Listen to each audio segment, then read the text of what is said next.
The mud swallowed everything: men, dreams, hope itself. Private James Mitchell pressed his face against the trench wall as another shell screamed overhead. 18 years old, farm boy from Iowa, 3 days in France, and already he'd seen more death than a lifetime should hold.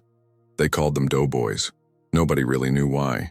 Some said it was the buttons on their uniforms, round like donuts. Others claimed it came from the adobe dust that covered American soldiers fighting Pancho Villa.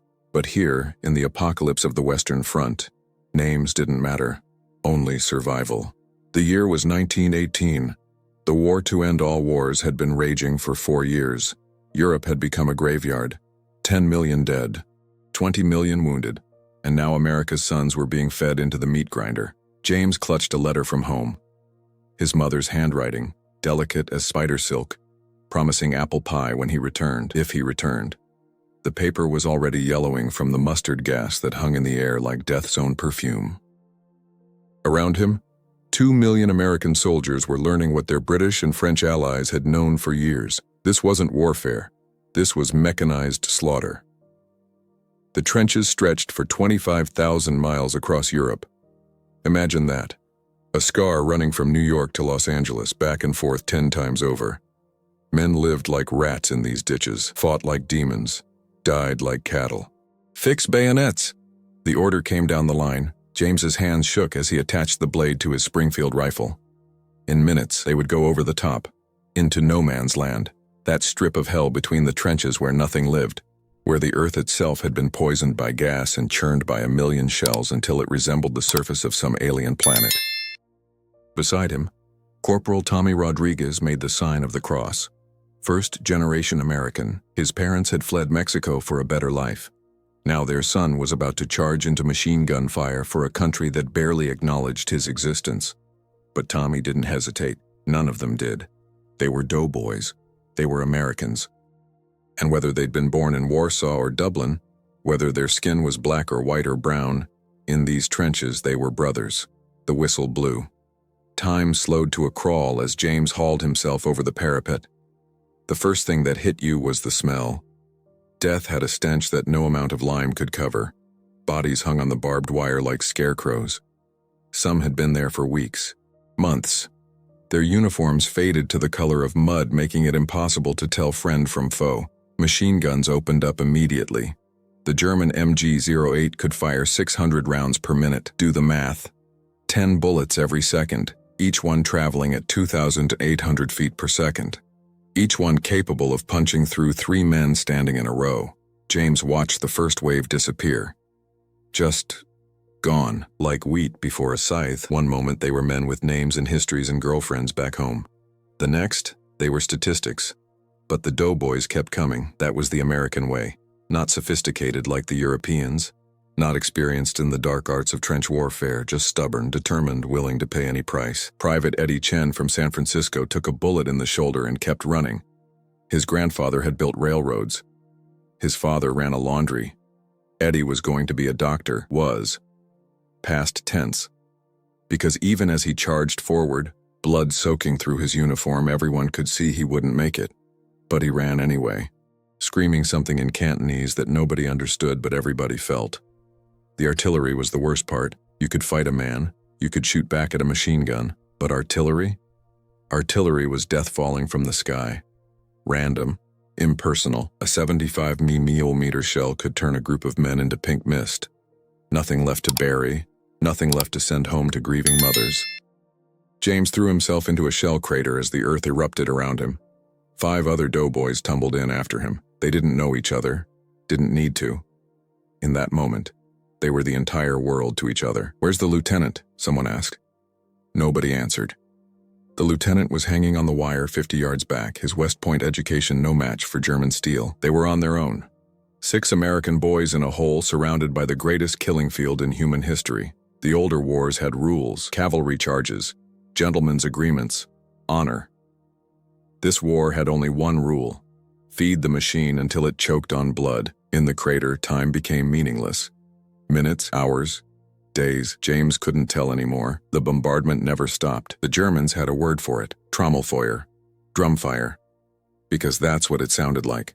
The devil's own drums, beating out a rhythm of destruction.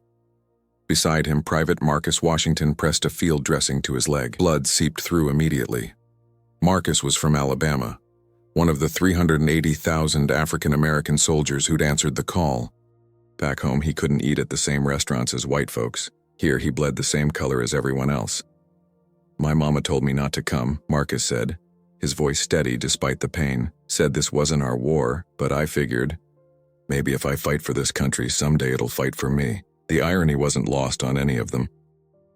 Black soldiers fighting for freedom abroad while being denied it at home. Jewish boys from Brooklyn defending countries that had driven their grandparents out. Irish Catholics bleeding for a nation that had once hung "No Irish Need Apply" signs in every window. But that was America, wasn't it? A contradiction held together by hope. A shell landed close. Too close. The crater wall collapsed, burying Private Anthony Kowalski. They dug frantically, pulling him free, but his eyes had that 1,000-yard stare. Shell shock, they called it, like your soul had been shaken loose from your body. Anthony had been a coal miner in Pennsylvania. Tough as they came. Now he sat there, trembling, muttering in Polish, calling for his mother. They all wanted their mothers in the end. The gas came next, chlorine first, green-yellow clouds rolling across no man's land like fog from hell, then phosgene, which smelled like freshly cut hay. The pleasant scent was a lie. It would drown you in your own blood, turn your lungs to soup. "Masks," James screamed. They fumbled with the canvas and rubber contraptions, primitive things that made you feel like you were suffocating even when they worked. When they didn't work, James had seen men claw their own throats open, trying to breathe. Through the glass eyepieces, the world became a nightmare. Shapes moved in the gas. Germans, Americans, the living, the dead. In this poisoned air, it was impossible to tell. They found him during a lull in the shelling. A German soldier, barely older than James, lying in their crater with half his face gone, still breathing somehow, still human despite everything they'd been told about the Hun, the beast, the enemy. Tommy wanted to finish him off. "It's a mercy," he said, reaching for his pistol. But James stopped him. Something in the German's remaining eye. Fear. The same fear they all carried. The universal language of young men who'd been lied to by old men. They gave him water, shared their morphine. Marcus, despite his own wound, tried to make him comfortable. The German boy, because that's what he was, just a boy, reached into his pocket with trembling fingers. Pulled out a photograph. A girl, pretty, smiling, the kind of smile that could make you believe the world wasn't ending. He pressed it into James's hand, whispered something, a name maybe. Then the light went out of his eye and he was gone. They buried him there in the crater. No flags, no ceremony. Just boys burying another boy while the world burned around them. Tommy said a prayer in Spanish. Marcus hummed a spiritual. Eddie, if he'd still been alive, might have added something in Chinese. America's sons, giving last rites to Germany's son. That's when James understood. This wasn't about nations or flags or causes. This was about the industrial slaughter of a generation. The old world dying in convulsions of steel and poison gas. And them, the Doughboys, were just more fuel for the fire. A runner slid into the crater. New orders. They were to advance again. Take the next line of trenches. Hold at all costs. All costs. Such a clean phrase for such a dirty thing. But they prepared anyway, checked weapons, said prayers, made peace with whatever God would still listen in this godless place, because that's what soldiers do. That's what Doughboys did. They endured the unendurable. They did the impossible. And sometimes, just sometimes, they came home. The second assault was different. This time, the Doughboys had learned. No more walking lines into machine gun fire. They moved in small groups, using craters and corpses for cover. They'd paid for this education in blood, but they were learning. James found himself leading, not because he was appointed or trained, but because someone had to, and the others looked to him. The Iowa farm boy who'd never been more than 50 miles from home was now navigating the moonscape of the Western Front. They reached the German wire as dawn broke. Beyond it, the enemy trench, so close they could hear voices. Smell cooking. For a moment, it seemed almost peaceful.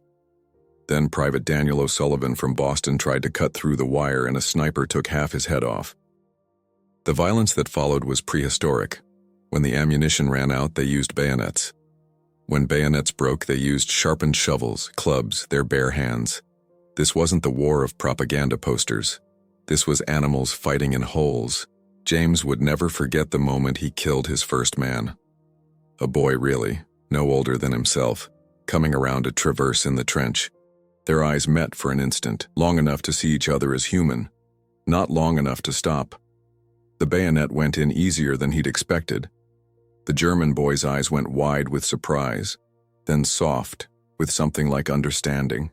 He dropped his rifle, grabbed James's shoulders, not attacking, just holding on, like he needed the human contact as he died. They stood there, locked together, while the battle raged around them. The German whispered something, mutter. Mother. Always mother at the end. When he finally fell, James vomited, shook, wanted to run screaming from this place. But there was nowhere to run, only forward, only deeper into hell. By noon, they'd taken the trench, what was left of them. Of the 40 men who'd gone over the top with James, 11 remained. The arithmetic of industrial war. In the captured German trench, they found luxury beyond imagination. Deep dugouts, some 30 feet underground. Electric lights. Wooden floors. The Germans had been here for years, had made themselves a civilization in the underworld. The doughboys stared in amazement. Their own trenches were shallow graves by comparison, but it was the letters that broke them. Stacks of mail, never to be delivered. Love letters, Christmas cards, children's drawings of Papa in his soldier suit, the same hopes and fears, just in a different language. Tommy found a violin, beautiful thing somehow intact despite the carnage above. He could play a little, had learned from an old man in his neighborhood. Now he sat in a German dugout surrounded by American dead and German ghosts, and played Amazing Grace. The sound carried through the trenches. For a moment the war seemed to pause. Even the artillery fell silent, as if the universe itself needed to hear something beautiful, something human, in all this inhumanity. That's when the gas alarm sounded again. But this time it was different. Mustard gas. The king of battle gases. It didn't just kill you. It burned through uniforms, through boots, through skin. Turned men into blistered, blind casualties who would beg for death. They ran. Abandoned the hard-won trench and ran. Because courage has its limits, and there's no fighting chemistry. Behind them, yellow-brown clouds rolled through the dugouts, poisoning the air, the earth, the very memory of the place. James helped Marcus, whose wound had opened again. Tommy half-carried Anthony, who hadn't spoken since the shell had buried him. They stumbled through communication trenches, over bodies, through mud that grabbed at their boots like hands of the dead. Found themselves back where they started. The same frontline trench they'd left that morning. 12 hours, hundreds dead. And nothing gained. Nothing changed. The line on the map hadn't moved an inch. But something had changed in them. They weren't the same boys who'd gone over the top. They were doughboys now, veterans, survivors, members of a brotherhood forged in the crucible of the Western Front. The counterattack came at midnight. Stormtroopers, Germany's elite. They came in silence through the rain, with blackened faces and sharpened spades. The first warning was when sentries started dying, throats cut in the dark. Then flares went up, turning night to sickly day, and the trenches became a slaughterhouse. Close quarters fighting where you could smell your enemy's breath, see the fear in his eyes, feel his last heartbeat through your bayonet. James fought with the desperation of the damned. They all did. Because this wasn't about territory anymore. This was about survival, about seeing one more dawn, about maybe, possibly, impossibly going home. A German broke through their line.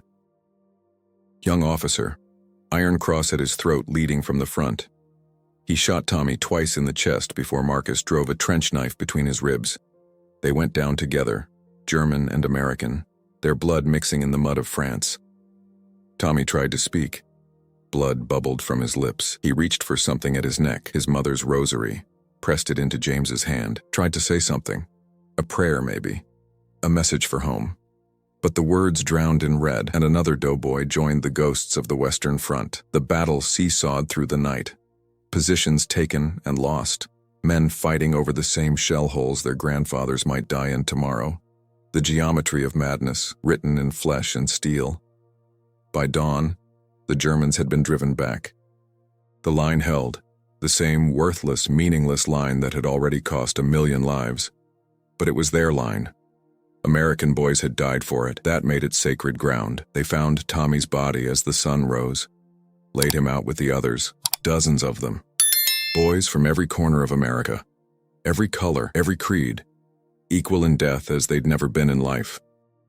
Marcus, despite his wounds, insisted on saying words over them. He stood there, blood seeping through his bandages, and spoke about brotherhood, about sacrifice, about how, maybe, just maybe, their deaths might mean something, might change something. James wanted to believe him, needed to believe him, because if this was all for nothing. The letter came during the October rains, not from home, from the German boy's girl. Somehow, impossibly, it had found its way through the lines, addressed to the American soldier who was kind to Wilhelm. She wrote in broken English, thanked them for the burial, for the prayers, said Wilhelm had been a teacher before the war, had loved poetry, had names for all the stray cats in their village. She asked if he'd suffered. James stared at the letter for hours. How do you answer that? How do you tell her about the sound a man makes when shrapnel takes half his face? How do you explain the smell of gas, the taste of fear, the weight of a dying enemy in your arms? You don't. You lie. You tell her he died quickly, peacefully, that his last thoughts were of her. You become complicit in the great lie that allows civilizations to send their children to slaughter. He wrote back, had one of the educated boys help with the spelling, told her what she needed to hear, what they all needed to hear, that there was meaning in the madness, purpose in the pain. The 100 Days Offensive had begun, the last great push. After 4 years, Germany was cracking. You could feel it in the air, the desperation of their attacks, the youth of their soldiers. They were sending children now, 15, 16 years old. Old men too, the bottom of the barrel. But a desperate enemy is a dangerous enemy. The fighting became savage. No quarter asked or given. The Doughboys pushed forward yard by bloody yard through the Argonne forest. The largest American military operation since the Civil War. Trees older than America itself were reduced to splinters. Entire battalions disappeared in the green hell. Gas pooled in the valleys like morning fog. Machine guns turned forest paths into meat grinders. James's unit was down to 7 men. Marcus had been evacuated, his wound finally infected despite their best efforts. Anthony had been sent back with shell shock so bad he couldn't remember his own name. The others were dead or missing, 7 men from an original company of 200. But still they pushed forward, because that's what Doughboys did. They endured, they persevered, they won. November 11th, 1918. 5:08 a.m. Word came down the line, an armistice. The war would end at the 11th hour of the 11th day of the 11th month. 6 hours away. 6 hours until the guns fell silent. You'd think men would hide. Take cover. Wait it out. Nobody wants to be the last man killed in a war. But the generals had other ideas. Attack. Take as much ground as possible before the deadline. Improve our position for the peace talks. More boys would die for lines on maps that diplomats would redraw in comfortable rooms. James led his 7 men forward one last time. Through the morning mist, through the wire, through mud that had swallowed 2 million men. They took a village that didn't have a name anymore. Just another ruin in a continent of ruins. At 10:45, 15 minutes before the end, Private Joseph Lakota from South Dakota took a sniper's bullet, the last of James's original squad. A boy who'd joined up to prove that Native Americans were real Americans. As if bleeding for your country wasn't proof enough. They tried to stop the bleeding, tried to keep him alive for just 15 more minutes. Just 15 more minutes and he could go home a hero instead of a statistic. He died at 10:58. 2 minutes later, at the 11th hour, the guns fell silent.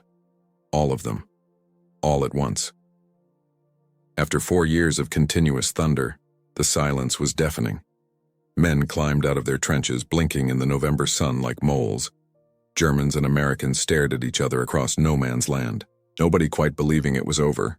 Some cheered, some wept, some just stood there, broken beyond repair.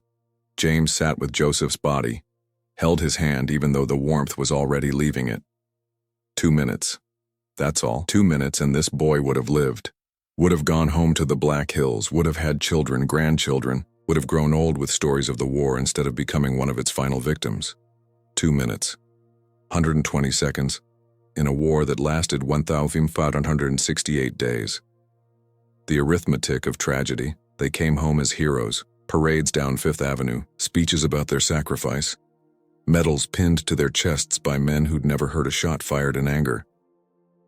But late at night, when the cheering stopped, they were just broken boys trying to make sense of what they'd seen, what they'd done, what had been done to them. James went back to Iowa, tried to farm, but the soil reminded him of mud, and the thunder of summer storms sounded like artillery. He'd wake up screaming, reaching for a rifle that wasn't there, trying to save men who were already dead. They didn't have a name for it then, PTSD. Shell shock, they called it, if they called it anything at all. Real men didn't talk about such things. Real men came home and got on with life. But how do you get on with life when you've seen civilization itself commit suicide? When you've held dying enemies and realized they were just boys like you? When you've learned that the old lie, dulce et decorum est pro patria mori, was exactly that, a lie. Some drank themselves to death, some ate their rifles, some just faded away, ghosts walking through a world that couldn't understand what they'd seen. The war to end all wars had ended, but for the doughboys who survived, the war never really ended. It just came home with them. James lived to be 93, married, had children, grandchildren, built a life on the bones of his dead friends. But every November 11th, at exactly 11:02 a.m., he would stand in his field and observe 2 minutes of silence for Tommy Rodriguez, who never got to show America what a Mexican-American could become. For Marcus Washington, who fought for a country that wouldn't fight for him. For Eddie Chen, Anthony Kowalski, Daniel O'Sullivan. For Joseph Lakota, who missed peace by 2 minutes. For Wilhelm, the German boy with the photograph. For all the boys who went into the trenches and never came out. For the 20 million dead and the 20 million more who came home wounded in body or soul. They called them doughboys. Nobody remembers why anymore, but James remembered them, their faces, their voices, their dreams. Carried them all his life like shrapnel too deep to dig out.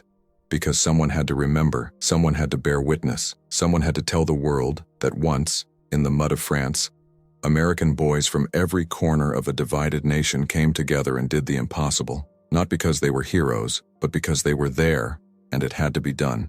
And maybe, just maybe, if we remember them, really remember them, not just the parades and the propaganda, but the mud and the fear and the common humanity found in the worst of places, maybe we can finally learn what they died trying to teach us. That war is not glory. It's not adventure. It's boys crying for their mothers in the dark. And every generation that forgets this lesson condemns the next to learn it again. In blood. Like the video, subscribe, and share your thoughts below. This channel is for those who believe history is made not only by armies, but by individual courage.